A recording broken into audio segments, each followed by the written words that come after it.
हम्म।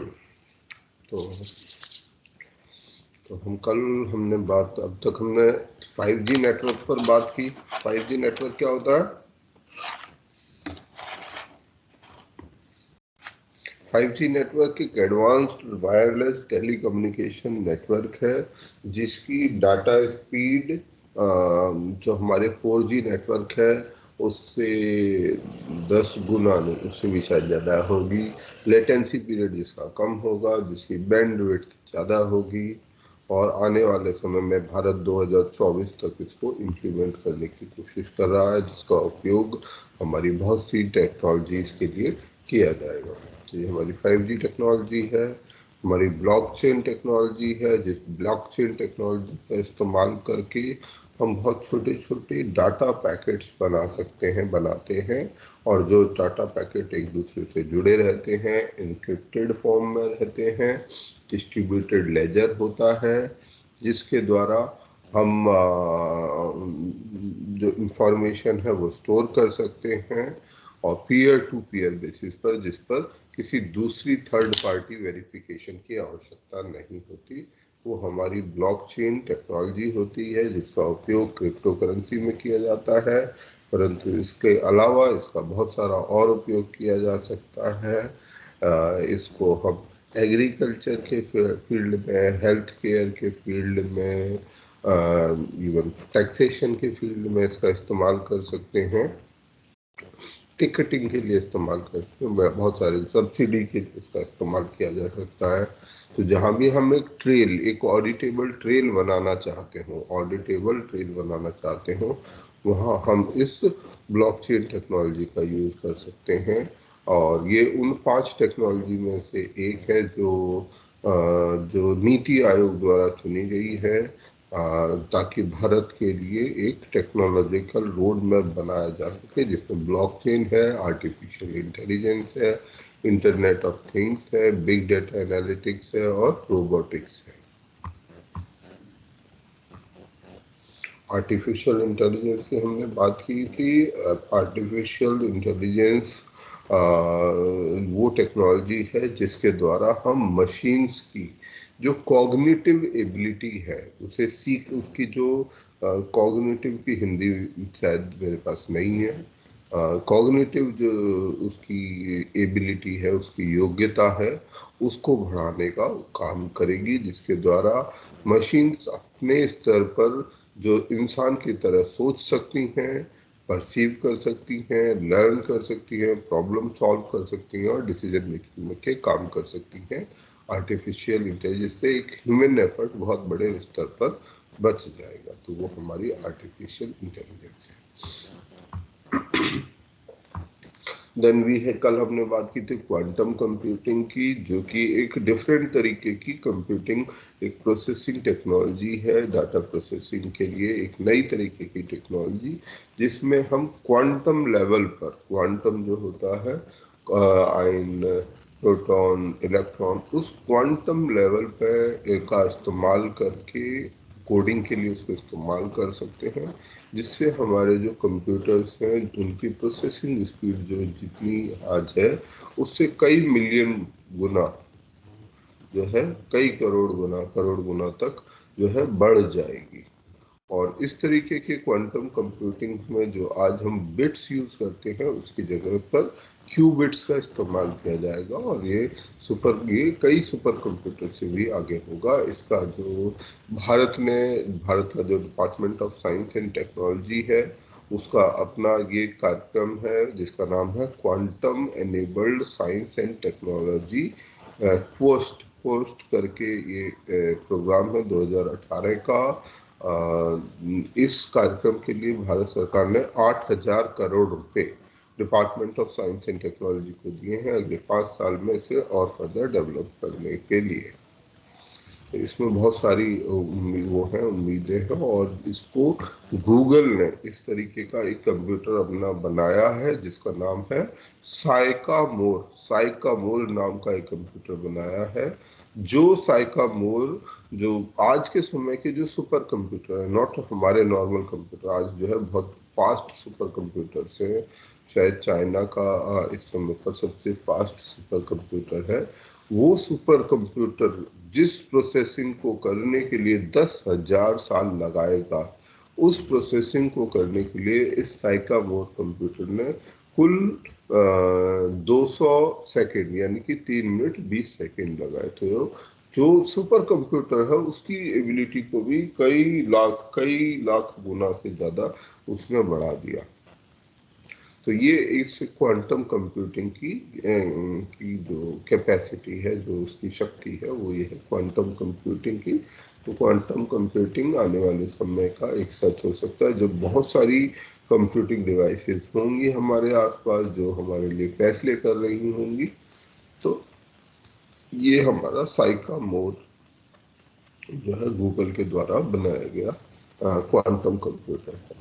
फिर edge computing, ठीक है, एज कंप्यूटिंग एक विशेष तरीके की कंप्यूटिंग है जिसमें डाटा को, है ना, हमारे जो क्लाउड कंप्यूटिंग में सारे डाटा को हम इंटरनेट या नेटवर्क पर शेयर करते हैं और वहीं पर इसको प्रोसेस करते हैं क्लाउड कंप्यूटिंग में। पर क्लाउड कंप्यूटिंग से अलग एज कंप्यूटिंग में जो कंप्यूटिंग का काम है, जो प्रोसेसिंग का काम है, डाटा के प्रोसेसिंग का काम, वो एज ऑफ द नेटवर्क पर किया जाता है, जिससे जो आने जाने में, नेटवर्क के आने जाने में जो डाटा को समय लगेगा, जो लेटेंसी पीरियड बनेगा, वो नहीं होगा, जिसके कारण कंप्यूटिंग फास्ट हो पाएगी। तो ये इस तरीके की कंप्यूटिंग को हम एज कंप्यूटिंग कहते हैं।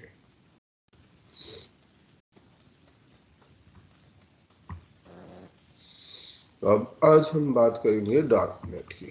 पड़ा था आज भी क्लास थोड़ा शायद जल्दी सवाल होता खत्म कर लेंगे।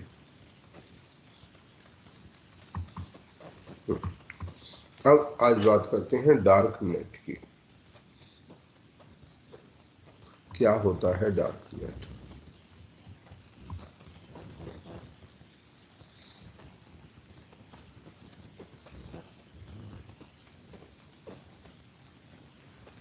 सर एक इलीगल साइट होता है जिसमें कि ड्रग्स सप्लाई किया जाता है और भी बहुत कुछ किया जाता है इस पे, जो कि इलीगल है।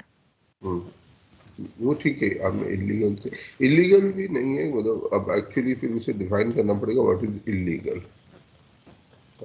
इंटरनेट के इसमें इलीगलिटी बड़ा मुश्किल शब्द है कि इसको कैसे पता किया जाए कि इलीगल क्या होता है। सबसे पहला तो हम ये समझें कि ये साइट नहीं है, it is not a website, it's a network, it's a internet. Internet क्या होता है? सबसे पहले तो आप लोग मुझे ये समझो व्हाट इज इंटरनेट।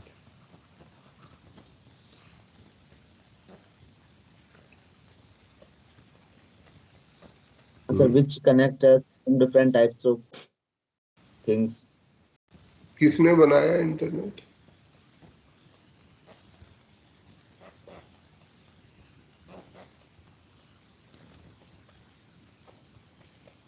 किसी ने बनाया। क्यों हम भी कहते हैं कि इंटरनेट का कोई ओनर नहीं है कोई ओनर इंटरनेट का? कोई एक है। आज के समय में इंटरनेट सबसे बड़ी चीज है, फिर भी इंटरनेट एक ऐसी चीज है जिसका कोई मालिक नहीं है। ऐसा कैसे है कोई मालिक? सर क्योंकि सब लोगों के पास है इंटरनेट। सब लोगों के पास है, ठीक है। तो सबके पास है, पर किसी ने तो बनाया ही होगा ना। आखिर सर इंटरनेट है क्या? अमेरिका के कोई साइंटिस्ट थे क्या? नहीं, ठीक है, वो कंसेप्ट की बात नहीं कर रहा हूँ मैं कह रहा हूँ बनाया किसने। एक तो होता किसी ने बताया, जैसे थॉमस एडिसन ने बल्ब बनाया था, बल्ब का आविष्कार किया था, उसने आविष्कार किया था। बना तो दुनिया भर की कंपनी नहीं थी, फिलिप्स और अलग अलग कंपनियां वो बनाती थी। अब बात दूसरी है कि वो बल्ब अब खत्म हो गए, एलईडी बल्ब और नए तरीके के बल्ब आ गए, परंतु किसी ने आविष्कार किया था। मैं आविष्कार करने की बात नहीं कर रहा हूँ भाई, उसे बना कौन रहा है? तो इंटरनेट को बनाता कौन है? कौन उसका? भाई कोई तो उसको खर्ची, तो उनका कोई मालिक होता है, मालिक समझ में। तो इस इंटरनेट का मालिक कौन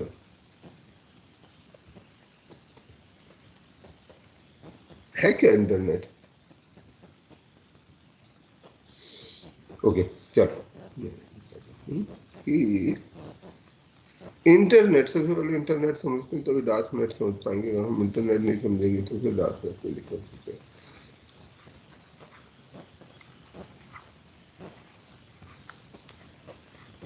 ये कंप्यूटर, 4 कंप्यूटर है, ठीक है। चारों कंप्यूटर के पास कुछ अपनी इंफॉर्मेशन है, हर एक के पास कुछ इंफॉर्मेशन। 4 बच्चे हैं, ठीक है, चारों के अपने अपने कंप्यूटर हैं, चारों के पास अपनी अपनी इंफॉर्मेशन है। मैं जब ये आइसोलेशन में रहते हैं तो हर एक की अपनी, जैसे मान लो एक बच्चे को पॉलिटी आती है, इस बच्चे को, इसको इकोनॉमी आती है, ये ज्योग्राफी अच्छी जानता है, ये हिस्ट्री अच्छी जानता है। ये चारों पर अपने अलग अलग रहते हैं, अलग अलग काम करते हैं। फिर पॉलिटी वाले को हिस्ट्री, इकोनॉमी, ज्योग्राफी इस तरीके से बन जाती है। ये चारों मिलके एक स्कीम बनाते हैं कि यार हम चारों, कोई ऐसा सिस्टम है जिसमें ये इलेक्ट्रॉनिकली पेपर देंगे। तो ये लोग कहते हैं कि यार हम चारों मिलके जो है पेपर दे देते हैं,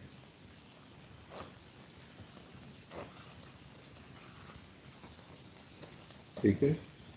अब और मतलब ये सारे मिलके अब किसी को पेपर दे रहे हैं। अब अगर आप इकोनॉमी इससे पूछोगे सवाल, पहले अगर इकोनॉमी वाले से पॉलिटी का सवाल पूछते वो बता नहीं पाता, पर जब ये कनेक्ट हो गए तब आप इससे इकोनॉमी का सवाल पूछोगे, ये क्या करेगा, उस सवाल के लिए इसके पास डायरेक्ट कर देगा। अगर ये आप इससे ज्योग्राफी का सवाल पूछोगे, इसके पास डायरेक्ट कर देगा, ये इसके पास डायरेक्ट कर देगा हिस्ट्री के लिए। तो इस तरीके से इसके पास पॉलिटी, इकोनॉमी तो इसके पास अपनी थी, और ज्योग्राफी और हिस्ट्री, तो चारों चीजों के सवाल जवाब इसके पास अब आ गए हैं। कैसे आ गए इसके पास चारों चीजों के जवाब, जबकि इसके पास आता केवल एक ही सब्जेक्ट है। सर क्योंकि ये लोग इंटरलिंक थे, ये आपस में इंटरलिंक है, एक दूसरे के साथ फ्रीली इंफॉर्मेशन शेयर कर रहे हैं, ठीक है। This is internet. ये बेसिकली अभी के टाइम में ये इंट्रानेट है। इसको अगर टेक्नोलॉजी की भाषा में बोले तो इंट्रानेट है। इंटरनेट मतलब एक छोटा सा एक कुछ लोगों का एक ग्रुप होता है जिसमें वो अपना एक इंटरनेट बना लेते हैं, जिसमें वो उन लोगों के बीच में इंफॉर्मेशन शेयर करते हैं, बाहर नहीं करते। परंतु हम इंटरनेट में क्या करते हैं, इसको पूरी दुनिया के जितने भी कंप्यूटर्स हैं जो वो उसमें जोड़ना चाहते हैं, उनके साथ एक दूसरे को जोड़ देते हैं। तो दुनिया में तो अरबों, मतलब करोड़ों अरबों की संख्या में कंप्यूटर है, हर एक के पास कुछ कुछ इंफॉर्मेशन है, सब जोड़ दी गई। जब ये सब जोड़ दी गई तो कोई कुछ भी इंफॉर्मेशन एक्सेस कर पाता है, और यही कारण है कि इंटरनेट के पास सबसे ज्यादा इंफॉर्मेशन होती है। क्योंकि ये, इसका कोई ओनर क्यों नहीं होता, इसकी टेक्नोलॉजी के पैरामीटर्स है, कोई रूल रेगुलेशन, इसके बेसिक रूल रेगुलेशन बना देता है, परंतु इसका कोई ओनर नहीं है, क्योंकि सब इसके ओनर है, इंटरनेट के सब कोई ओनर है। मैंने अपने, ठीक समझा, मैंने अपनी वेबसाइट पर ये डाल दिया, इस वेबसाइट में मैंने ये साइंस की इंफॉर्मेशन, जो जो मेरे पास इंफॉर्मेशन थी मैंने डाल दी।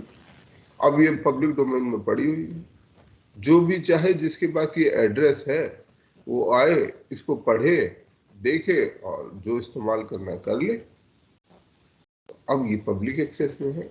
ऐसी ही इंफॉर्मेशन लाखों करोड़ों लोगों ने इस वेब पर, इस कॉमनली शेयर्ड एक बेसिक उसके प्रोटोकॉल्स है, उन प्रोटोकॉल को फॉलो करते हुए HTTP प्रोटोकॉल्स या HTTPS प्रोटोकॉल को फॉलो करते हुए हमने डाल दी है। अब जो वो इंफॉर्मेशन अब कोई भी एक्सेस कर सकता है, और वो उसको यूज कर सकता है जैसे यूज करना चाहे, ठीक है।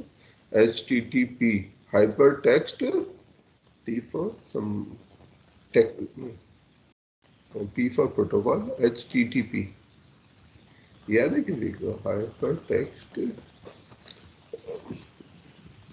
hypertext transfer protocol, hypertext transfer protocol, very good, thank you। तो ये एक टेक्नोलॉजी का नाम है, क्या ये एक टेक्नोलॉजी का नाम है जिसका नाम है HTTP। यहाँ पे जो है, अगर आप वेबसाइट का एड्रेस देखेंगे ना, क्लिक करेंगे तो यहाँ पर ये वो आ भी जाता है। आजकल आना बंद है, ये देखो आ गया ना, HTTPS ये HTTPS क्या हो गया, HTTP। वैसे ओरिजिनली HTTP था, जिसका मतलब होता है hyper, H for hyper, T for text, transfer, जिससे कि इसको हाइपर टेक्स्ट को ट्रांसफर किया जा सकता है, और उसका प्रोटोकॉल, वो क्या प्रोटोकॉल फॉलो करेगा, ये कहलाता है HTTP। और इसमें S और जोड़ देते हैं तो ये सिक्योर हो जाता है। ठीक है, कि इसको बेसिकली सिक्योरिटी की भी इंटरनेट पे आवश्यकता महसूस की गई, तो पहले HTTP होता था, उसको बदल के HTTPS हो गया, जिससे ये पता चल जाता है कि इसका ओनर कौन है। पहले ये भी नहीं पता चलता था कि इसका ओनर कौन है। जो इंफॉर्मेशन पड़ी हुई है, जैसे हमने कंप्यूटर लगाए थे, उन कंप्यूटर से अब पता चला किसी ने कुछ गलत सलत इंफॉर्मेशन शेयर कर दी, तो वो क्या होगा, वो इंफॉर्मेशन वहां गलत आ जाएगी, किसी को उससे नुकसान भी हो सकता है। तो इसलिए कि ये पता चले कि इंफॉर्मेशन आई कहाँ से थी, तो ये HTTPS सिक्योर प्रोटोकॉल बना दिया गया कि पता है हमें ये इंफॉर्मेशन भेज कौन रहा है। कोई उल्टी सीधी चीजें भेज रहा है, कोई हथियार बेच रहा है, जो कि जैसा डार्क नेट में भी होता है।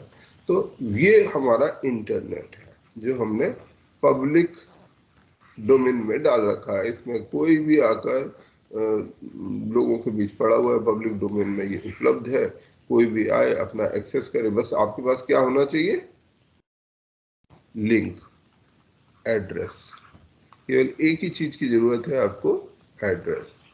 और सर्च इंजन, गूगल क्यों इतना फेमस है, गूगल क्यों इतना वो है, क्या गूगल काम करता है? तो गूगल सर्च इंजन है, वहां पे कुछ भी सर्च कर तो आता है। सर्च इंजन है, आता है मतलब क्या आता है, क्या चीज आती है? सर वो हमें इंफॉर्मेशन। फैसिलिटी देता है कि लिंक को हम यूज करके, इंटरनेट यूज करके हम अपनी इंफॉर्मेशन ले सकें। इन गूगल सिर्फ ये एड्रेसेस डालता है, गूगल सिर्फ हमें ये एड्रेस दे देता है। हमें जो भी चीज चाहिए होगी, वो गूगल कंपनी जो है, गूगल कंपनी हमारी इसी चीज में सहायता करती है। इनको बोलते हैं इंटरनेट सर्च इंजन। गूगल हमारे लिए क्या कर रहा है, गूगल हमारे लिए केवल यही काम करता है, क्योंकि ऐसे सबको इतने मिलियंस, हमने कहा करोड़ों एड्रेसेस हैं, करोड़ों लोगों ने अपनी अपनी इंफॉर्मेशन डाल रखी है। तो इंफॉर्मेशन हमें कैसे मिलेगी, कैसे पता चले कि कौन सी इंफॉर्मेशन के लिए किस एड्रेस पे जाना है? ह्यूमन माइंड इतने सारे एड्रेस तो याद कर नहीं सकता। कौन सा deep.denpower.com है, उसमें कहीं भी एक डॉट भी गायब हो गया, एक अक्षर भी गलत हो गया, तो वो काम नहीं करेगा, कहीं और चला जाएगा। तो गूगल हमारे लिए क्या करता है, ये एड्रेस ढूंढने का काम करता है, इसलिए हम सर्च करते हैं। जैसे हम कुछ भी सर्च करना चाहते हैं, जैसे कोचिंग सर्च करना है, IAS, अब मुझे IAS कोचिंग करनी है। ये सब क्या हो रहा है, ये जो नीला नीला जो दिख रहा है, मुझे अगर कोचिंग करनी है तो मुझे कोचिंग के बारे में पता करना है, कौन सी कोचिंग है। ये जो नीला नीला दिख रहा है, ये नीला नीला क्या है, what is this? Address. This is address, this is link to that address. ठीक है, यहाँ पर ये लिंक है, बेसिकली इसके पीछे एक लिंक है। इसको जैसे ही आप क्लिक करेंगे, वो उस पर्टिकुलर एड्रेस पर आपको लेके जाएगा। जैसे ही मैं यहाँ एड्रेस पर क्लिक कर रहा हूँ, लिखा कुछ और है, पर इसके पीछे एक एड्रेस है। उस एड्रेस पे क्लिक करते ही वो मुझे यहाँ पे देखो इस एड्रेस पे ले गया, dristy.iis.com। ठीक है, तो यहाँ पर इसने मुझे पहुंचा दिया। तो ये हमारा जो है सर्च इंजन काम करता है, और ये हमारा इंटरनेट होता है। इस तरीके से इंटरनेट काम करता है। अब आते हैं तो इंटरनेट, आपको उम्मीद रखता हूँ कि थोड़ा बहुत समझ आया होगा कि इंटरनेट होता क्या है, क्यों इंटरनेट में कोई ओनर नहीं है। इंटरनेट में कोई ओनर नहीं, क्योंकि इसमें इंफॉर्मेशन करोड़ों लोगों ने डाली हुई है। तो उस इंफॉर्मेशन के बेसिस को हम यूज करके ये काम को करते हैं। अब जो ये इंफॉर्मेशन जो करोड़ों लोगों ने डाली हुई है, बहुत से लोग ऐसे भी हैं जो कुछ ऐसी इंफॉर्मेशन शेयर करना चाहते हैं जो जिसमें किसी तरीके की इलीगैलिटी हो, कुछ गलत हो, जो कि मॉरली गलत हो सकता है, जो कि लीगली गलत हो सकता है, किसी भी तरीके का गलत हो सकता है, उसमें कुछ कुछ गलत है। ठीक है, और उसको पब्लिक डोमेन में नहीं डाल सकते, क्योंकि पब्लिक डोमेन में हमने क्या किया, HTTPS कर दिया। तो अब यहाँ कोई भी कुछ चीज, अब मान लीजिए कोई एक आदमी है, वो हथियार बनाता है और वो चाहता है कि मैं अपने हथियार इंटरनेट बेचूं इंटरनेट में। मैं भी अपनी एक हथियार बनाने की वेबसाइट वो भी शुरू कर देता है कि आइए यहाँ पर आपको हर प्रकार के पिस्टल और वो मिलेंगे। तो ये तो गैर कानूनी है, भारत में आप हथियार इस तरीके से बिना लाइसेंस के नहीं बेच सकते, और कोई बेचने लग जाएगा और आपको पता नहीं कि वो कौन बेच रहा है, तो भारी समस्या खड़ी हो जाएगी। या किसी और तरीके की तमाम गतिविधियां कर सकते हैं, क्योंकि हमें ये नहीं पता कि वो कौन है आदमी इसके पीछे, इसके केवल एक एड्रेस आ रहा है। अब ये HTTPS टेक्नोलॉजी में क्या है कि इसका ओनर कौन है ये पता चल सकता है, चेक किया जा सकता है कि इसका ओनर कौन है, पर उसमें पता नहीं किया जा सकता था। तो इसलिए HTTPS को इस्तेमाल करना शुरू किया गया। अब इसी चीज को करने के लिए जब ये इस तरीके का वो हुआ, जब उन्हें लगा कि नहीं, हम लोग इस पब्लिक प्लेटफॉर्म पर काम नहीं कर सकते, सरकार हमें पकड़ लेगी, तो इंटरनेट, कुछ ऐसे लोगों ने भी अपना एक इंटरनेट, अपना प्राइवेट इंटरनेट बना लिया उन्होंने। कुछ लोग जो किसी भी तरीके से, किसी भी कारण से, हो सकता है उनके काम लीगल हो, इलीगल हो, मॉरली गलत हो, मॉरल लीगली इनकरेक्ट हो, या वो सरकार के साथ सामने वो काम नहीं करना चाह रहे हैं, कोई सा भी कारण हो सकता है उनका, तो एक प्राइवेट इंटरनेट भी बना लिएगा। प्राइवेट इंटरनेट मतलब ऐसा नहीं कि ये प्राइवेट है, ये भी प्राइवेट नहीं है, परंतु इसके अंदर जो पार्टिसिपेंट है, जैसे इसमें पार्टिसिपेंट ओपन है, मुझे कोई दिक्कत नहीं, मैंने वेबसाइट पर डाला हुआ है, किसी को देखना है आए देखे जाए, मुझे कोई समस्या नहीं है। पर इसके जो प्राइवेट इंटरनेट के, डार्क नेट के पार्टिसिपेंट्स होते हैं, ये शाई है, ये छुपे हुए हैं, हिडन है, ये ओपन उसमें नहीं आते हैं, क्योंकि ये नहीं चाहते हैं कि हमारी आइडेंटिटी किसी को पता चले। तो इन ऐसे पार्टिसिपेंट्स ने जो अपनी आइडेंटिटी को छुपा के रखना चाहते हैं कि वो कहाँ से हैं, तो उन्होंने अपना एक प्राइवेट इंटरनेट बना लिया है, और उस इंटरनेट का नाम है डार्क नेट। ठीक है। अब ये इस तरीके का जो डार्क नेट है, इस डार्क नेट के अपने प्रोटोकॉल्स होते हैं। जैसे हमने HTTPS की बात की थी, यहाँ HTTPS काम नहीं करेगा, इनका अपना ही प्रोटोकॉल है। इन्होंने सारी चीज अपनी बना ली है, ब्राउजर अपना बना लिया है, सर्च इंजन अपना है, सारी चीजें इनकी अपनी है, प्राइवेट है। तो ये ऐसे इंटरनेट को जो इस तरीके के जो जो शाई या हिडन पार्टिसिपेंट्स हैं, उन हिडन पार्टिसिपेंट्स के लोगों ने मिलकर अपना एक डार्क नेट बनाया हुआ है, जिसको डार्क वेब भी बोला जाता है। इस डार्क वेब या डार्क नेट को हम नॉर्मल ब्राउजर से, जिससे हम अपने, या सर्च इंजन से, जैसे गूगल से इसके बारे में ढूंढने में कुछ नहीं मिलेगा, क्योंकि गूगल के पास इसकी एक्सेस नहीं है। क्रोम, सफारी, जो नॉर्मल हमारे ब्राउजर्स हैं, उनसे हम ये वेबसाइट नहीं खोल सकते हैं। ये अपने कम्युनिकेशन के लिए non standard communication protocols use करते हैं आपस में एक दूसरे, तो इसलिए पता नहीं चलता है कि कौन कहाँ से है। तो जो प्रोटोकॉल्स है वो अपने इन्होंने बनाए हैं, और जो कि स्टैंडर्ड प्रोटोकॉल है उनसे अलग है। और इसके द्वारा क्या होता है कि ना तो इंटरनेट सर्विस प्रोवाइडर को, ना गवर्नमेंट अथॉरिटीज को ये पता रहता है कि ये कौन लोग हैं, कहाँ से आ रहे हैं। तो और उसके बाद फिर जो कंटेंट है, वो भी कंटेंट, मतलब जो कुछ लिखा हुआ है वो एनक्रिप्टेड है, उसको एनक्रिप्ट किया गया है ताकि कोई दूसरा ब्राउजर से उसको पढ़ा ना जा सके। इसको करने के लिए, यूज करने के लिए स्पेशल तरीके के ब्राउजर होते हैं, ठीक है। इनमें से एक है टॉर ब्राउजर।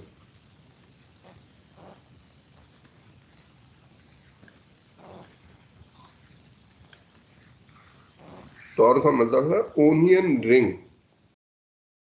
तो द ओनियन रिंग, टॉर जो है, ये इसके द्वारा एक्सेस किया जा सकता है। इसका बेसिकली कंसेप्ट अगर टेक्नोलॉजिकली समझने की कोशिश करें तो जैसे प्याज के लेयर्स होते हैं,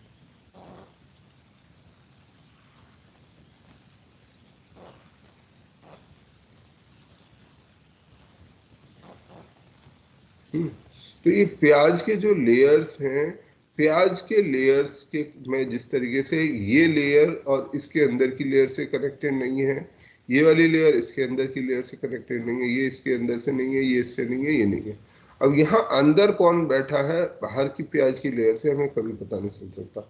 अगर ये म्यूचुअली कनेक्टेड होता, इस तरीके का होता, तो हमें कहीं से भी पता चल सकता था कि अंदर कौन बैठा हुआ है। परंतु प्याज के अंदर हमें ये नहीं पता चल सकता बाहर की लेयर से कि अंदर कौन है, और इसको ऐसे लेयरिंग में डाला गया है जिससे किसी को पता नहीं चल सकता कि कहाँ से अंदर से जो ट्रैफिक आ रहा है वो कहाँ से आ रहा है। ये इस तरीके की टेक्नोलॉजी से बनाया गया है।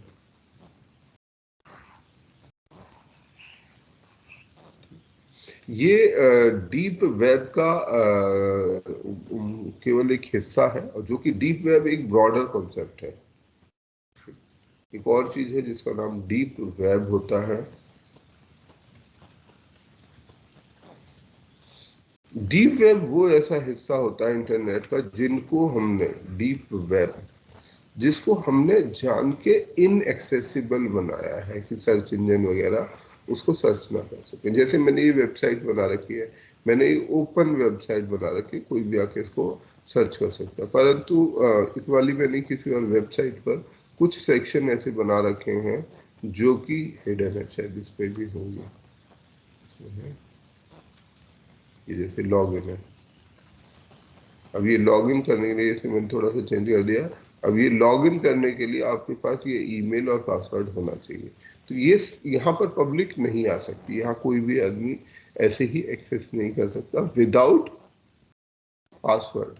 तो यहाँ पे मैंने जो इंटरनेट का इसी का एक हिस्सा बना दिया जो कि इनएक्सेसिबल है। तो ऐसा इंटरनेट जो कि डायरेक्टली एक्सेसिबल ना हो वो कहलाएगा डीप वेब, जहां जिसको एक्सेस करने के लिए आपको कुछ एक्स्ट्रा परमिशंस की जरूरत है। वो कुछ परमिशन के बाद ही मैं बताऊंगा कि उसके अंदर क्या लिखा हुआ है, ऐसे नहीं बताता किसी को, ठीक है। तो वो है डीप वेब, पर डार्क नेट इसके अंदर है, ठीक है। डीप वेब केवल ऐसे ये इसका एक्सेसिबिलिटी का इश्यू है, परंतु जो डार्क नेट है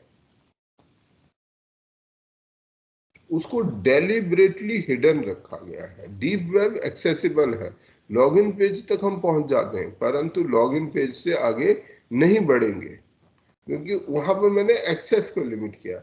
यहाँ एक्सेस को हिडन रखा गया है। आप एक्सेस कर सकते हैं प्रोवाइडेड आपके पास राइट क्रेडेंशियल्स हो, पर अगर क्रेडेंशियल्स नहीं होंगे तो आप नहीं एक्सेस कर सकते। जैसे बैंक अकाउंट जो होते हैं, बैंक लॉगिन से उन्होंने एक्सेस रखे, भाई जिसका अकाउंट है केवल उसको पता रहना चाहिए ना कि उसके खाते में कितने पैसे हैं। हर किसी को पता है कि उसके खाते में कितने पैसे हैं, ये तो कोई बहुत अकल की बात नहीं हो सकता। चोर उसके ऊपर आ जाए, मेरे जैसा कोई आदमी है, उसका खाता देखकर कोई कहेगा कि आपके पास इतने पैसे भी नहीं है, आप तो बड़े गरीब हैं। तो वो भी एक चीज है। तो इसलिए हमारे खातों की इंफॉर्मेशन को हम छुपा के रखते हैं।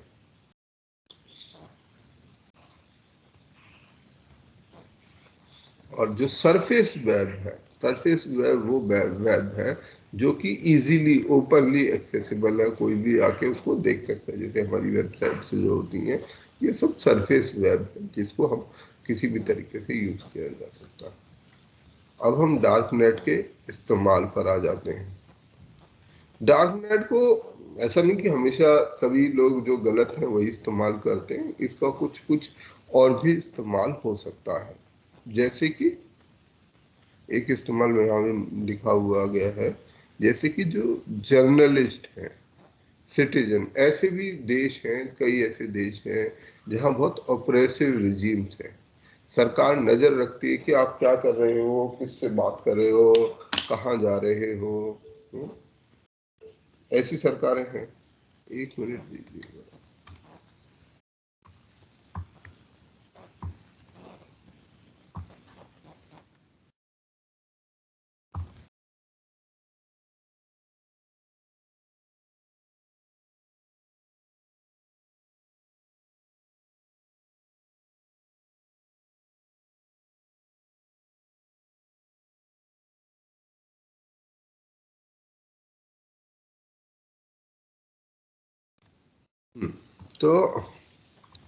तो ऐसा भी हो सकता है कि कभी कभी सरकार से बचने के लिए भी लोग इसका इस्तेमाल कर सकते हैं। ठीक है, जैसे आज के समय में चाइना है, एक और देश है, नॉर्थ कोरिया होगा, जहाँ जहाँ भी इंटरनेट हो, नॉर्थ कोरिया हो तो आई डाउट कि इंटरनेट भी है, परंतु जहाँ है इंटरनेट वहाँ पर भी बहुत सी सरकारें ऐसी हैं जो नज़र रखना चाहती हैं कि हमारे लोग क्या कर रहे हैं, किससे बात करते हैं, क्या आपस में एक दूसरे से मैसेज इंफॉर्मेशन एक्सचेंज कर रहे हैं। तो ऐसी सिचुएशन में हो सकता है नॉर्मल सिटीजन भी जो कुछ गलत नहीं कर रहे हैं, केवल अपने अपने लिए ये चाहते हैं कि हमारी प्राइवेसी रहनी चाहिए, तो कुछ लोग इसको प्राइवेसी के लिए भी इस्तेमाल करते हैं। रिसर्चर, स्टूडेंट, कुछ सेंसिटिव टॉपिक है, लॉ इन्फोर्समेंट एजेंसी, वो सब इस तरीके के उसको भी यूज कर सकती है। इसके अलावा यहाँ क्योंकि अनोनिमिटी है तो बहुत सी इलिसिट एक्टिविटी हो सकती है, और ये आज के समय में कोर्ट के लिए भी एक बहुत बड़ा चैलेंज है। अगर आपने यहाँ पकड़ भी लिया किसी को तो उसका एविडेंस क्या है, उसको साबित कैसे करेंगे कि ये जो व्यक्ति था यही हथियार बेच रहा था या कोई इलीगल एक्टिविटी कर रहा था। इसकी प्राइवेसी और एथिकल कंसर्न है। यहाँ जो पेमेंट है वो किस में कर देंगे, क्रिप्टो करेंसी में कर देंगे, वो भी एक तरीके की अपनी अलग करेंसी है जिसके ऊपर सरकार का कोई कंट्रोल नहीं है। तो कुल मिला के ये एक ऐसा हिस्सा है इंटरनेट का जिसमें सरकार की किसी भी तरीके की कोई एक्सेस नहीं है, लॉ इन्फोर्समेंट एजेंसी की कोई एक्सेस नहीं है, जो कि बहुत अच्छी चीज नहीं है, पर कुछ सिचुएशन में उसका उपयोग भी हो सकता है। ठीक है, तो ऐसा एक इंटरनेट बनाया गया है। जो ये टॉर नाम का जो ब्राउजर है, इसकी अगर बात करें, टॉर जो ब्राउजर है ये यूएस नेवी ने इसको डेवलप किया था अपने इंटेलिजेंस कम्युनिकेशन को प्रोटेक्ट करने के लिए, ताकि किसी को ना पता चले कि वो क्या बातचीत कर रहे हैं। इसमें जैसा मैंने कहा था ओनियन के जैसा जो है बहुत सारे लेयर्स उस पर रहते हैं। तो जैसे नॉर्मल सर्फिंग में क्या होता है, हमने इस एड्रेस पे गए, हमने सीधा क्लिक किया, हमारा इंटरनेट डायरेक्टली यहाँ पहुंच जाएगा, परंतु ये टॉर ब्राउजर ऐसा नहीं करता। ये कनेक्ट करने से पहले जो है वो बहुत सारी लेयर्स के थ्रू वहां ले जाके पहुंचता है, जिसके द्वारा हमारे आईएसपीज को पता नहीं चलेगा, जो इंटरनेट सर्विस प्रोवाइडर है, कि ये कहाँ से इंफॉर्मेशन कौन मांग रहा है, और जिससे कि एक एनोनिमिटी बनी रहती है। तो ये हमारा है डार्क नेट। अब डार्क नेट को बंद क्यों नहीं कर देते?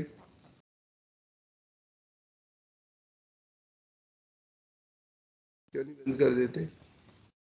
सर क्योंकि जर्नलिज्म और भी बहुत कुछ में यूज हो रहा है ना, जो कि जैसे सीरिया, अफगानिस्तान। उससे तो सरकार को फायदा है, मगर सरकार को उससे क्या फायदा, बंद कर दे भाई, जिसको करना है जर्नलिस्ट है। सरकार क्यों चाहती है कि लोग छुप के काम करें? बंद क्यों नहीं कर देती डार्क नेट? ओरिजिनल कॉन्सेप्ट पे जाओ आप लोग। इन्वेस्टिगेशन डिपार्टमेंट के लिए, जो खुफिया विभाग होते हैं उनके लिए। नहीं, मैंने सबसे पहले आपको इंटरनेट क्यों बताया था? क्या बताया था इंटरनेट में? ये सबको एक्सेसिबल होता है सर, सरफेस वेब सबके या इंटरनेट। एक्सेसिबल होता है, ये सबके द्वारा बनाया गया होता है। इंटरनेट ऐसी चीज है जिसको चाह के भी, अगर गवर्नमेंट चाहे कि मेरे को इंटरनेट बंद करना है तो बंद कर सकती है? नहीं, या तो पूरा का पूरा ये जितना इंटरनेट टेलीकम्युनिकेशन है ये बंद किया जा सकता, तो या तो इसे टोटलिटी में बंद किया जा सकता है कि कंप्यूटर, लैपटॉप, ये सब टावर टूवर सब गिरा दो, कोई वायरलेस कम्युनिकेशन नहीं, या तो वो एक पॉसिबिलिटी है। इसके अलावा कोई पॉसिबिलिटी नहीं है कि हम इंटरनेट को बंद कर सकें। क्यों? क्योंकि इंटरनेट का कोई ओनर ही नहीं है। कोई जिसका कोई ओनर हो उसको तो जाके पकड़ सकते हैं ना, जिसके करोड़ों करोड़ों ओनर हैं। किस किस को जाके बंद करोगे? जहां जहां जाके सरकार तो कैसे बंद करेगी, खुद नहीं पता। ये इंडिया में जो हम ट्रैफिक आ रहा है वो ज्यादातर अमेरिका या दूसरे देशों से आ रहा है, उसको वहां जाके बंद करोगे, कितना बंद करोगे?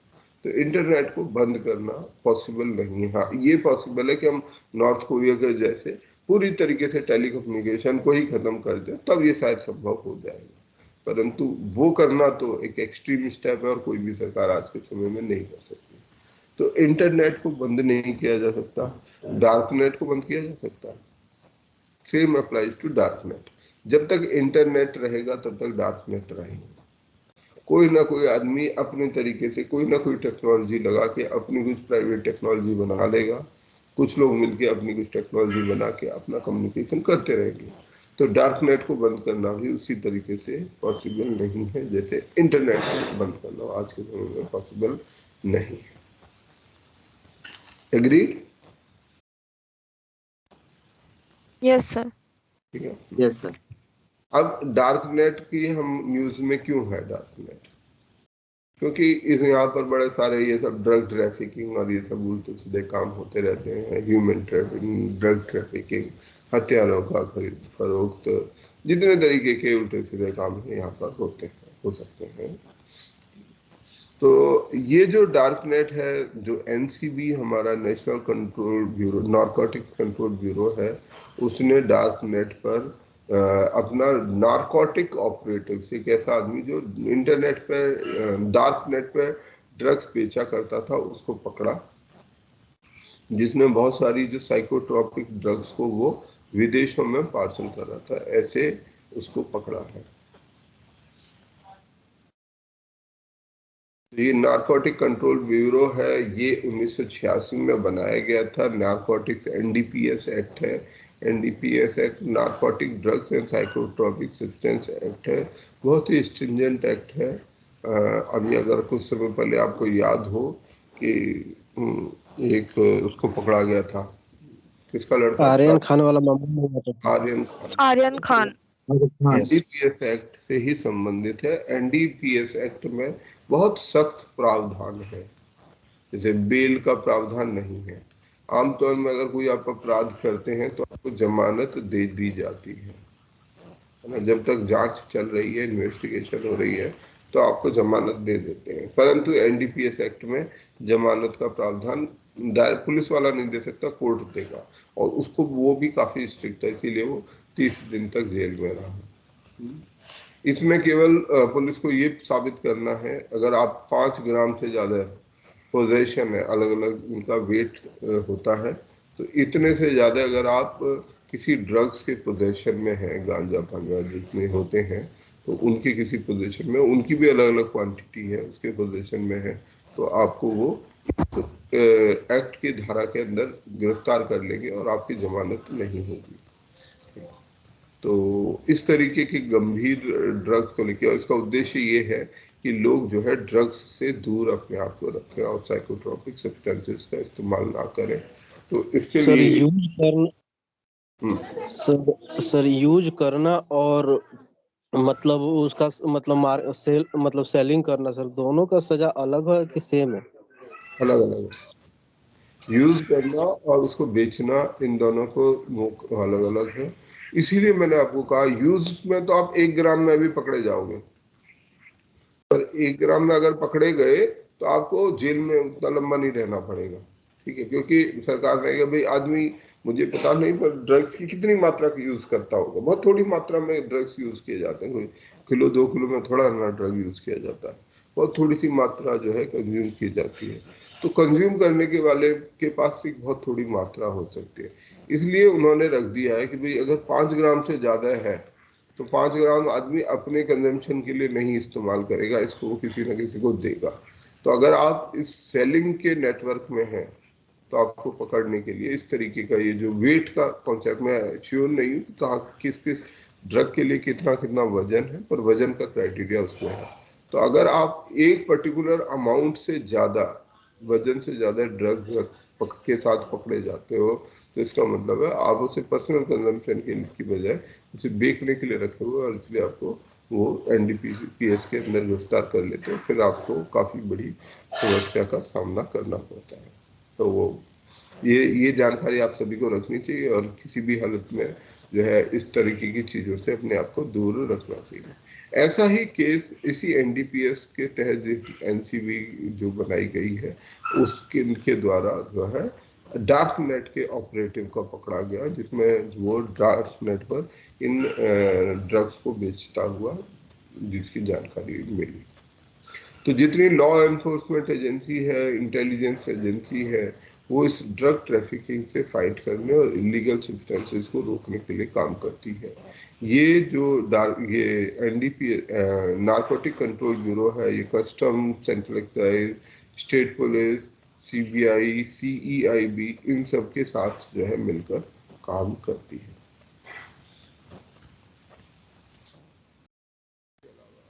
लोगों को ट्रेनिंग देना, ड्रग लॉ के बारे में लोगों को बताना, ये सारा काम इस ये नेशनल नारकोटिक्स कंट्रोल ब्यूरो का है। इसका हेडक्वार्टर दिल्ली में है और ये होम अफेयर से, गृह मंत्रालय से संबंधित है।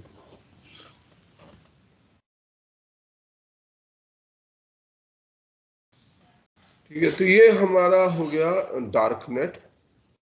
और जो सेंट्रल गवर्नमेंट है वो इसमें इंटरेस्ट ले रही है कि सभी लॉ एनफोर्समेंट एजेंसियां जो हैं वो फॉरेन बेस्ड कंटेंट को, इसके जो संबंधित लोग हैं उनको हायर करें, हैकर्स को हायर करें, जिसके द्वारा हम काउंटर वेब, डार्क इंटरनेट पे जो होने वाली ट्रांजैक्शंस हैं उन पर नजर रखें, उनका ध्यान रखें।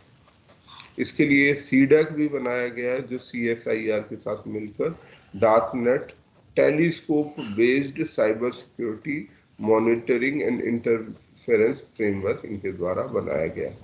केरला पुलिस ने डार्क नेट के लिए एक अपनी लैब बनाई है जिसका नाम है साइबर डोम, और कुछ ऑफिसर्स को ट्रेन किया गया है डार्क नेट में कि वो डार्क नेट को समझे और उसके ऊपर काम करें। सर मेटा डेटा क्या होता है?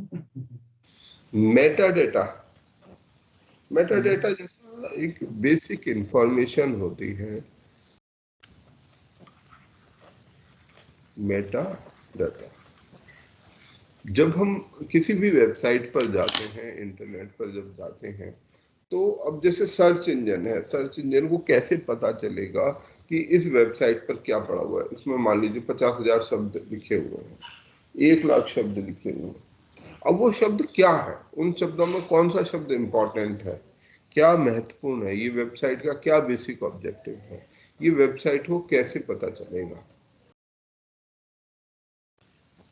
तो ये जो यूजर होता है, जो उसको बनाता है, वो अपने डाटा को, क्योंकि सर्च इंजन ऐसा नहीं कि आपके इतने लाखों शब्द को देखेगा, और देखेगा भी तो उससे वो कोई मीनिंग नहीं निकाल सकता। कोई वो इंसान नहीं है ना कि इस वेबसाइट पर आया, वो देख रहा है कि यहाँ पर लिखा हुआ है डार्क नेट के बारे में लिखा हुआ है, यहाँ पर डाटा लोकलाइजेशन लिखा हुआ, उसे समझ ही नहीं आएगा ये क्या काम कर रहा है, इस पेज पर, इस एड्रेस पर ये जो इंफॉर्मेशन है इसका क्या यूज है। तो गूगल कैसे आपको बताएगा कि आप किस आदमी को यहाँ भेजे? जो डार्क नेट पे सर्च कर रहा है वो उससे इस पेज पे भेजे, तो उससे कोई फायदा, उससे तो नुकसान होगा। भाई जो डार्क नेट वाला आदमी है, यहाँ तो कुछ नहीं है, मेरे काम की तो कोई चीज है नहीं, ये तो कुछ और ही लिखा हुआ है, यहाँ तो बस ये 2 लाइनें लिखी हुई हैं, डाटा लोकलाइज। तो यहाँ की इस पेज की इंफॉर्मेशन को कैसे समझा जाए? तो इस पेज की इंफॉर्मेशन को जो इसका डिजाइनर होता है, जो इसको बनाता है, इस वेब को, इस पेज को बनाने वाले को, उसी की ये जिम्मेदारी होती है कि वो अपने डाटा को क्वालिफाई करे कि आखिर वो है क्या। तो वो अपने डाटा के बारे में कुछ डिस्क्रिप्शन रख देता है, उस डिस्क्रिप्शन को इंटरनेट की लैंग्वेज में मेटा डाटा बोला जाता है। मतलब कि सुपरफिशियली व्हाट इज दिस, है ना, जैसे टाइटल दे देते हैं, कंटेंट का एक टॉपिक हेडर दे देते हैं कि ये क्या चीज है, तो उसे हम मेटा डाटा बोलते हैं। जैसा मेरी समझ, data that provides information about other data, ठीक है, इसे मेटा डाटा बोलते हैं। यानी कि कुछ इंफॉर्मेशन से ही आपको पता चल जाएगा कि ये आखिर है क्या। इस सारी इंफॉर्मेशन के बारे में जहां डाटा दिया हुआ है, जिस इंफॉर्मेशन, उस इंफॉर्मेशन को जो ये बताएगा कि ये क्या है, ये पूरा पेज क्या है, इस पूरे पेज के बारे में, इस डीप आईएएस कोचिंग के बारे में जो बता रहा है वो इंफॉर्मेशन है हमारी मेटा डाटा। ठीक है, ओके। तो यहाँ से आगे बढ़ते हैं। ये हो गया।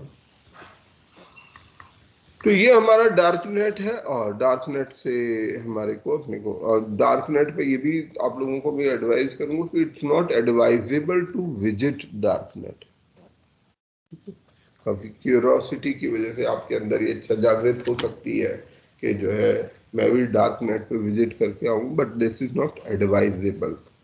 आप करना चाहे कर सकते हैं, मना नहीं कर सकता कोई आपको, परंतु इट्स नॉट एडवाइजेबल। वहाँ जाना भी रिस्की होता है, उनकी वेबसाइट पर जाना भी रिस्की होता है। वहाँ बहुत सारे, क्योंकि वो वहाँ पर कोई स्टैंडर्ड प्रोटोकॉल नहीं है, तो उनके अपने बनाए गए इस प्रोटोकॉल्स हैं। तो हो सकता है वो आपको पूरी तरह से मॉनिटर करें, आप कौन हैं, कहाँ हैं, आपको आपके कंप्यूटर को एक्सेस करें। तो वहाँ पर जाना एक खतरनाक चीज होती है। तो इसलिए डार्क नेट पर विजिट करना भी, डार्क नेट जो टॉर ब्राउजर को डाउनलोड करना कोई बड़ी बात नहीं। आप अगर गूगल पर सर्च करोगे तो टॉर ब्राउजर मिल जाएगा, पर अगर आप उसको इस्तेमाल करके कुछ डार्क नेट पर एक्सप्लोर करने की कोशिश करोगे तो दैट कुड भी, क्योंकि कई लोगों के साथ इससे जुड़े हुए खतरनाक इंसिडेंट भी हो चुके हैं। क्योंकि इसमें क्या होता है कि जो स्टैंडर्ड प्रोटोकॉल होने से एक लिमिटेशन रहती है, पर वहाँ कोई स्टैंडर्ड प्रोटोकॉल नहीं। अगर मान लो आप, हम जो है, मैं इंटरनेट के जरिए से आपको एक्सेस दे रहा हूँ, इसका रिस्क क्या है?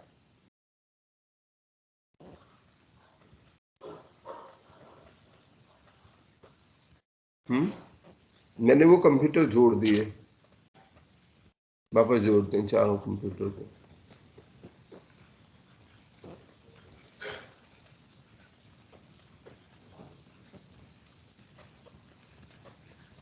इन चारों के कंप्यूटर को जोड़ दिया।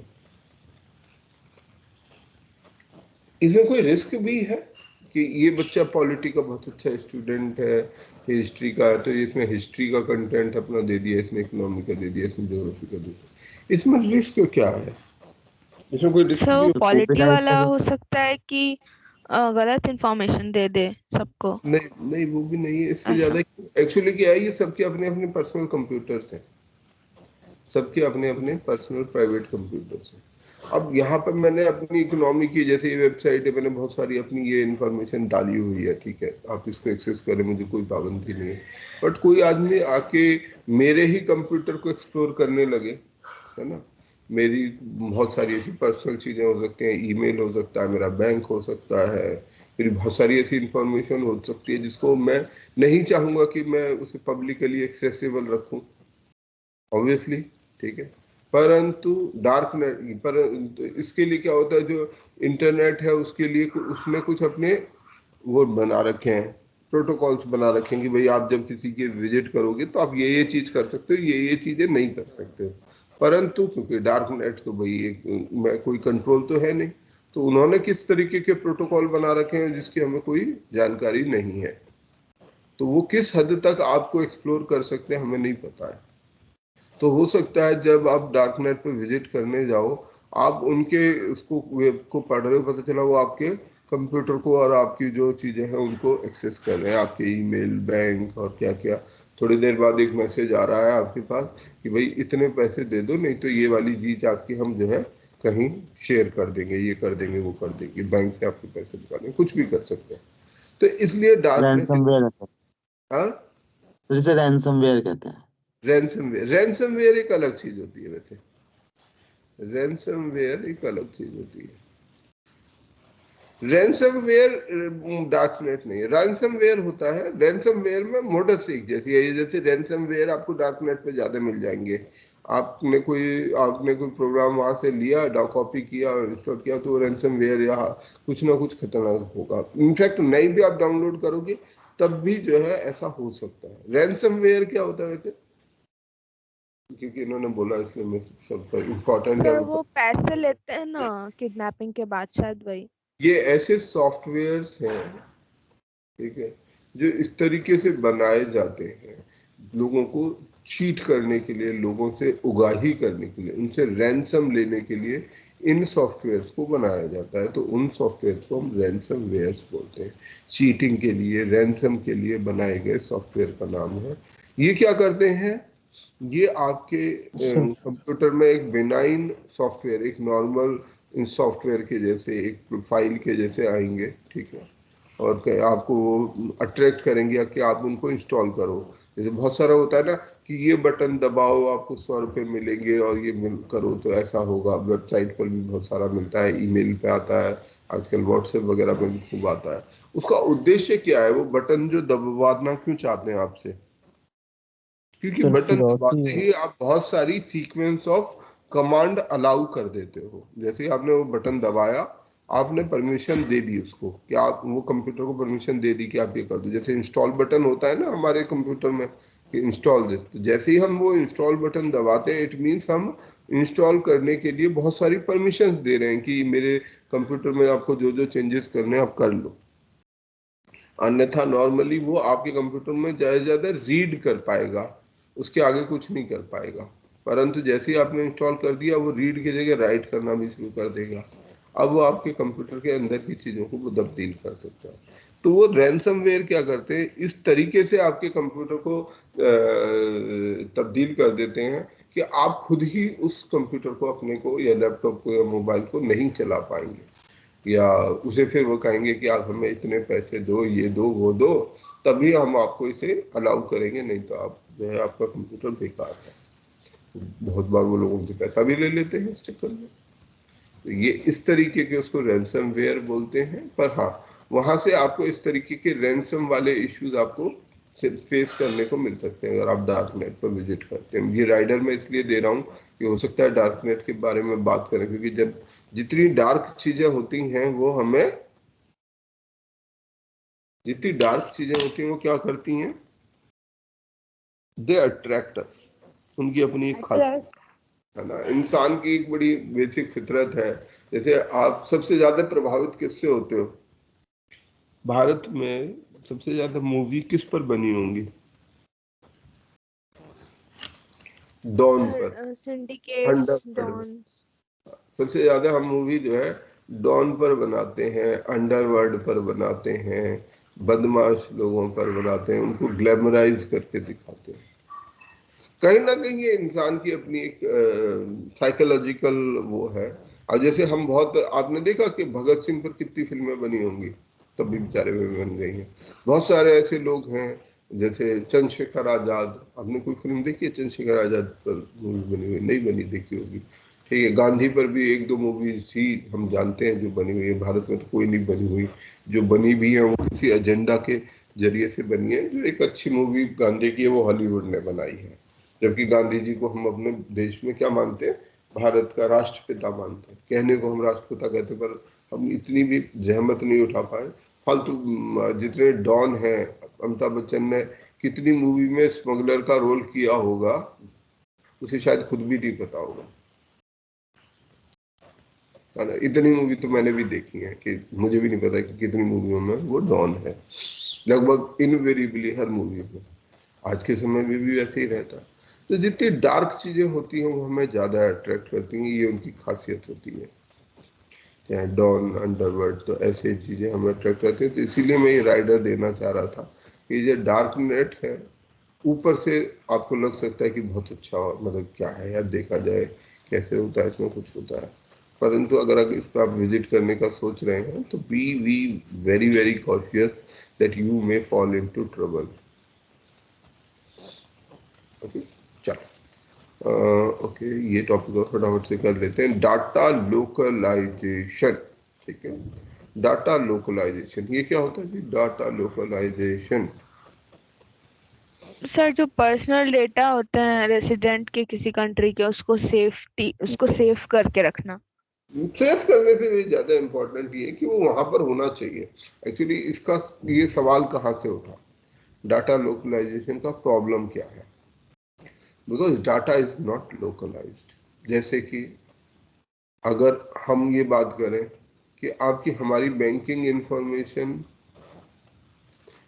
हमने एक वेबसाइट, बैंक की वेबसाइट है, बैंक की वेबसाइट का सर्वर कहाँ पर होगा? Server is the basic place जहाँ इंफॉर्मेशन सेव की जाती है। जो कंप्यूटर सर्वर होता है, उस सर्वर के सर्वर एक ऐसा कंप्यूटर होता है जो हाई पावर, मतलब जिसके अंदर रिलेटिवली पर्सनल कंप्यूटर से ज़्यादा पावरफुल होता है और मेमोरी वगैरह ज़्यादा होती है, चलते रहता है।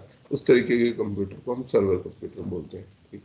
तो ये सर्वर, जो ज़्यादातर सर्वर है हमारी इंफॉर्मेशन के, जैसे ये जो मेरी वेबसाइट भी है, ये इंफॉर्मेशन अगर मुझे, इसका सर्वर कहाँ होगा? अमेरिका में।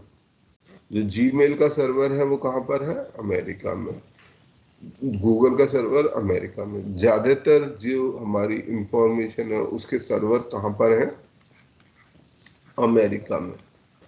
भारत के 90% से ज्यादा, इनफैक्ट इससे भी ज्यादा शायद और बड़ा नंबर होगा, मैं इसको नंबर कोट नहीं कर सकता, पर शायद मैक्सिमम, इवन कई सारे सरकारी जो वेबसाइट्स भी थी उनका डाटा इंडिया में ना होकर कहीं बाहर था। जो सर्वर है वो सर्वर बाहर लोकेटेड। अब इसका मतलब क्या हुआ कि हम सबका जो सर्वर है, मेरा ये जो जीमेल का सर्वर है, डीप की वेबसाइट है, ये सब कहाँ मौजूद है? अमेरिका में। अमेरिका में। अब इससे क्या प्रॉब्लम खड़ी हो सकती है? ये डाटा अगर हमारे पास नहीं है, इससे क्या समस्या? आप सभी जीमेल चलाते हो, व्हाट्सएप चलाते हो, या जो कुछ भी चलाते हो, उस सब का सारी इंफॉर्मेशन यहाँ नहीं होगी, अमेरिका में होगी। व्हाट्सएप और ये जितनी भी इंफॉर्मेशन है ये यहाँ नहीं होगी। इससे इसका क्या सबसे बड़ा चैलेंज है? मान लो इंडिया अमेरिका में कल युद्ध छिड़ जाता है तो क्या होगा? वो तो हमारी डाटा सारी लीक कर सकते इंफॉर्मेशन हैं। ले लेगा। वो हमारे, सबसे पहले तो अमेरिका एक काम करेगा, हमारे जितने भी ये सारी वेबसाइट हैं, अगर कल अमेरिका चाहे तो आपका जीमेल, व्हाट्सएप, और अब वहां के सर्वर को बोलते बंद करो ये सब कुछ, बंद करो इन सबको। ठीक है, तो सारी आपकी जीमेल, व्हाट्सएप, जितनी वेबसाइट है, मतलब भारत देश में, क्योंकि 95% डाटा कहाँ पर है? अमेरिका में।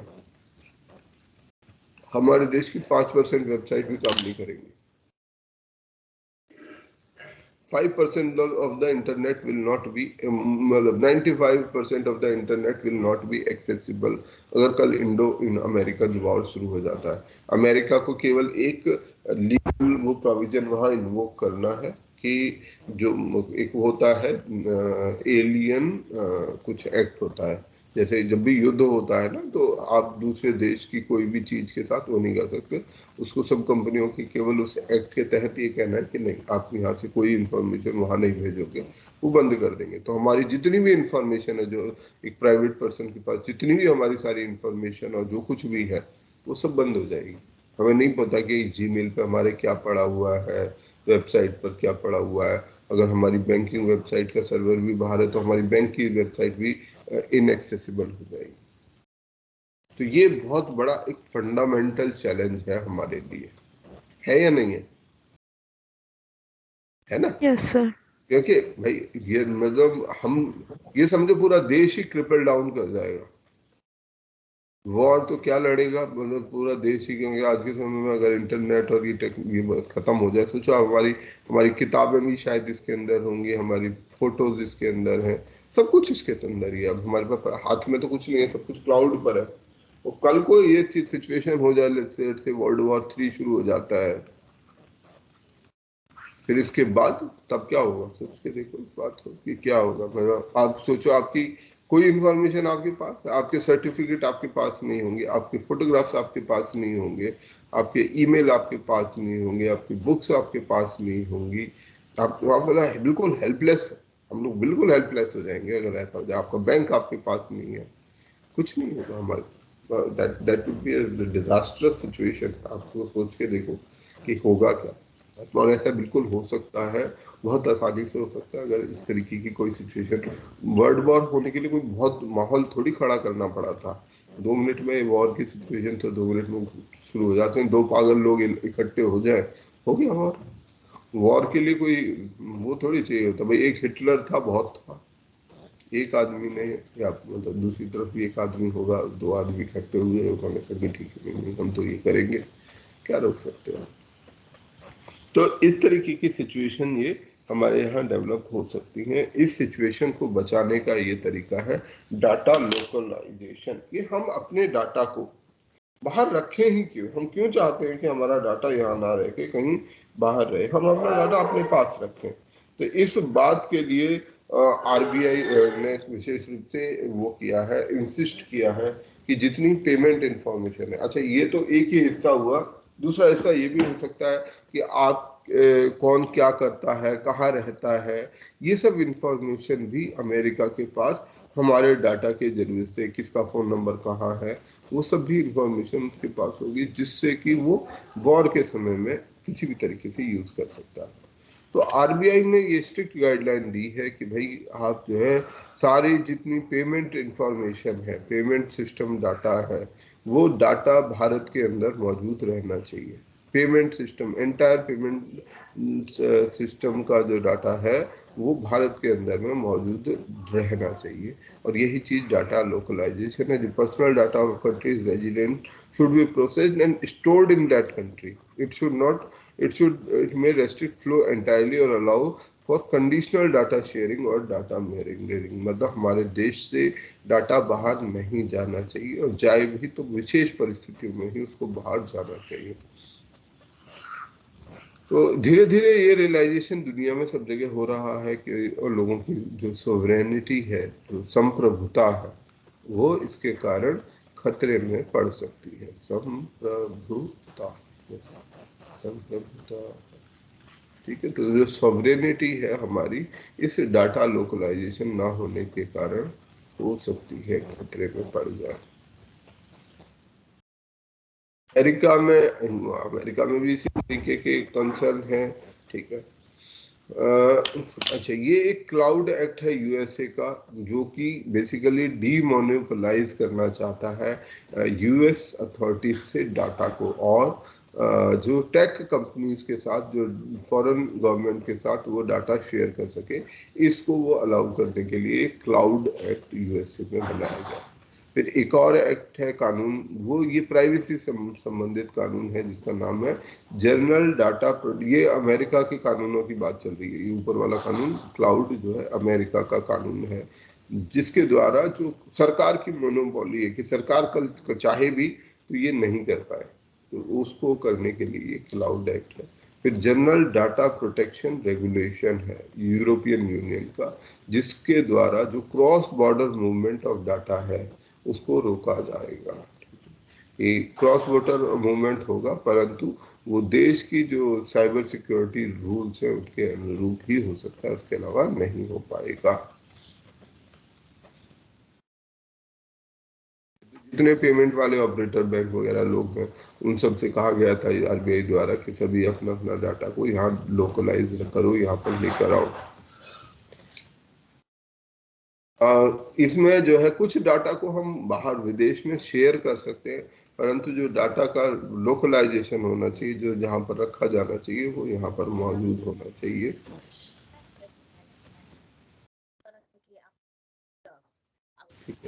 आरबीआई ने जो डाटा मिररिंग क्या होता है?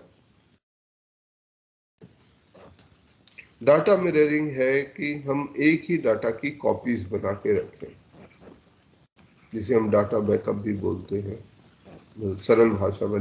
मिररिंग मतलब एग्जैक्ट इसकी एक कॉपी रखें। तो डाटा मिररिंग का उद्देश्य ये है कि भाई मान लीजिए आप एक बैंक है और बैंक का सर्वर एक फला बिल्डिंग में रखा हुआ है, वहां से सारी इंफॉर्मेशन आ रही है, तो वो जो इंफॉर्मेशन है उस पर किसी तरीके का खतरा है। एक सर्वर है बैंक, एसबीआई बैंक है, उसका सर्वर दिल्ली में एक जगह पर रखा हुआ है, इसको किसी तरीके का चैलेंज है इस सर्वर को? No sir. अरे बहुत बड़े, कैसी बात कर रहे हो, कोई नहीं है। अगर मान लो उस बिल्डिंग में आग लग जाए, मान लो कल यहाँ भूकंप आ जाए, मान लो पाकिस्तान एक बम गिरा दे, यहाँ पर एटॉमिक अटैक हो जाए, तो क्या होगा? सब डिस्ट्रॉय हो जाएगा, सर्वर destroy हो जाएगा। हो जाएगा पूरा डाटा। अगर उड़ गया तो क्या होगा? किसके खाते में कितने इंफॉर्मेशन है वो लॉस हो जाएगी। सभी खत्म हो जाएगा। आपने कितने पैसे किस बैंक में रखे थे आपने सर अल्टीमेट किसी का रिकवरी से माइक्रोफोन ऑन है। बंद कर लीजिएगा। ओके, अगर किसी की आपका बैंक में खाता है और बैंक का आदमी यही नहीं बता सकता कि आपके बैंक में कितने पैसे थे, किसके बैंक में कितने पैसे थे, तो सब पैसे डूब गए। कैसे मिलेंगे पैसे? सोच के देखो ये चीज। अगर मान लो सर्वर पहले तो फाइलें होती थी अलग अलग जगह, हर ब्रांच की अपनी फाइल, अब तो ऐसा है नहीं, सब जगह सारा डाटा सेंट्रली रखा जाता है, सेंट्रल सर सर्वर। ऐसा भी हो सकता है सर ऐसा भी हो सकता है जो ऑनलाइन काम होता है सर, मैनुअल भी तो वो लोग रखता होगा ना सर, बैंक वाले। ना, अब नहीं कुछ रखा जाता, मेरी समझ से तो कोई नहीं, मैनुअल कुछ नहीं रखा जाता, सब कुछ कंप्यूटर पे है, सर्वर पे है। तो फिर क्या होगा, किसके पास कितना पैसा था, क्या था? बैंक मना कर देगी, कह देगी जी हमारे पास अब क्या कोई डाटा ही नहीं है, हम कहाँ से दें। तो डेटा रिकवरी का सिस्टम रखा होगा बैंक। डाटा रिकवरी का सिस्टम क्या होता है बताओ? अगर वो सर्वर ही उड़ गया, जल गया, भूकंप में दब गया, पूरा तहस नहस हो गया, क्या रिकवरी करोगे? एटम बम गिर गया, सोचो एटम बम में तो सब कुछ। सर डाटा रिकवरी शायद डाटा मिररिंग ही है ना? तो इसके इसको लिए डाटा मिररिंग करके रखेंगे।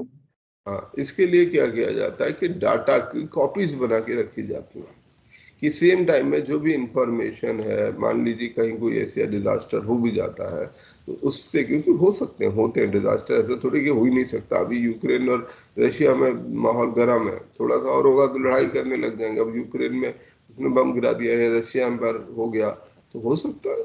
तो सब चीज की पॉसिबिलिटी है, हम पॉसिबिलिटी से मना थोड़ी कर सकते हैं।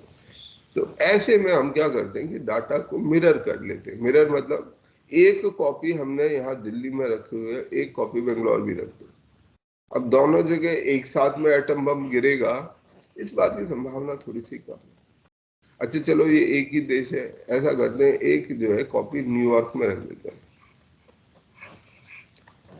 अब ऐसा होना तो बहुत ही ज्यादा मुश्किल है कि भाई सभी जगह पर एक साथ, और जब अगर सभी जगह पर एक साथ धरती खत्म होगी तो हो ही जाएगी, फिर क्या करना है? फिर क्या करेंगे? एसबीआई बैंक में हमारे कितने पैसे हैं उनका जान के भी क्या करेंगे? जब धरती खत्म हो जाएगी तो क्या फर्क पड़ता है कि आपके खाते में कितने पैसे थे? तो ऐसी स्थिति में, तो ऐसी सिचुएशन के लिए डाटा मिररिंग की जाती है, परंतु आरबीआई ने इसको भी जो है डिसअलाउ किया कि नहीं, ये कॉपीज ऑफ सर्वर जो है ना रखी जाए।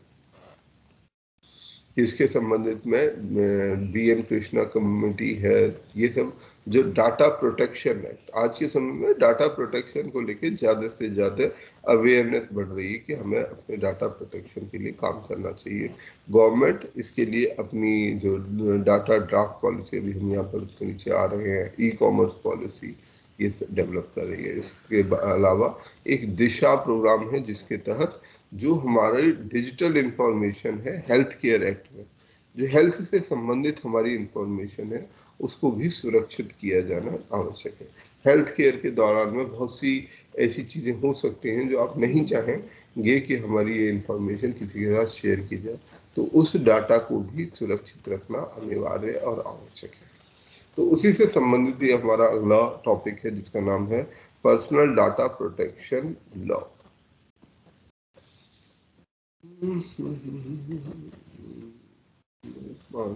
मैं थोड़ा सा जल्दी जाना चाहता हूँ, थोड़ा सा जल्दी कर लेते हैं, ठीक है? तो पर्सनल डाटा प्रोटेक्शन क्या है? पर्सनल डाटा प्रोटेक्शन जो जरूरत है कि हमारा जो डाटा है, हमारी जो इंफॉर्मेशन है, जो भी हमने जो बात की डाटा की, कि वो डाटा जो है सुरक्षित रहना चाहिए। हमारा बहुत सारा पर्सनल डाटा है, सेंसिटिव फाइल्स हैं, वो सबको प्रोटेक्ट किए जाने की जरूरत है। तो जो ये डाटा प्रोटेक्शन बिल लाया गया, यूरोप में इसको लागू भी किया गया है, जो जीडीपीआर एक्ट है, जनरल डाटा प्रोटेक्शन रेगुलेशन, वहां पर उसे लागू भी किया गया। इसी तरीके का एक्ट जो है भारत में भी लोकसभा में प्रस्तुत किया गया था, पर मेरी जानकारी में शायद ये अभी तक पास नहीं हुआ है, ठीक है? भारत में अभी भी डाटा प्रोटेक्शन के लिए कोई कानूनी फ्रेमवर्क नहीं है। हम बहुत सारी चीजें अपनी शेयर कर देते हैं, वो कर लेते हैं, पर इसके कई सारे खतरनाक कॉन्सिक्वेंस भी हो सकते हैं। तो वो अभी हमारे पास कोई ऐसा फ्रेमवर्क नहीं है जो हमें उससे सुरक्षा देता हो।